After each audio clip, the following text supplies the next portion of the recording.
राधे राधे दोस्तों, आज मैं एक विवाह गीत गाने जा रही हूँ। अगर आप सभी को अच्छा लगे तो प्लीज़ लाइक करना, कमेंट करना और मेरे चैनल को सब्सक्राइब करना।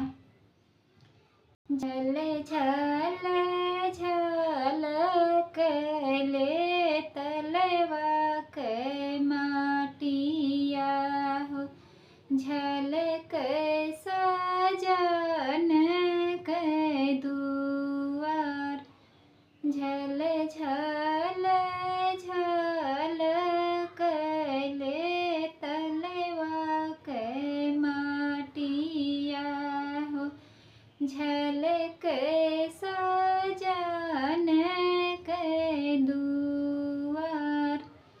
वैसे ही झलकनी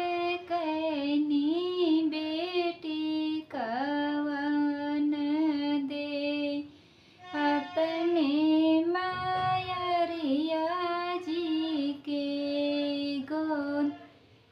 चिट्ठिया पे चिट्ठी लिखी भेजन समाधिरम,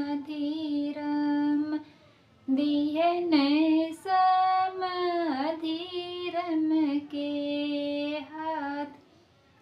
सोने के कलश धरय मोरे समाधि हो, तब ब्याह बेटी तुहार।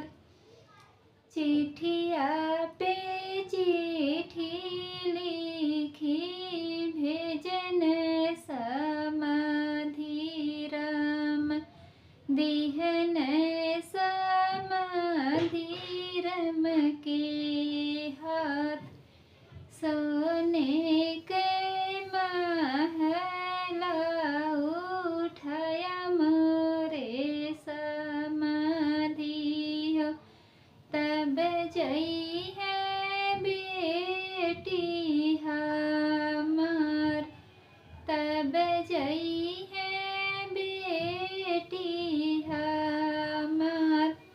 ये गाना अगर आप सभी को अच्छा लगे दोस्तों तो प्लीज़ लाइक करना, कमेंट करना और मेरे चैनल को सब्सक्राइब कर देना।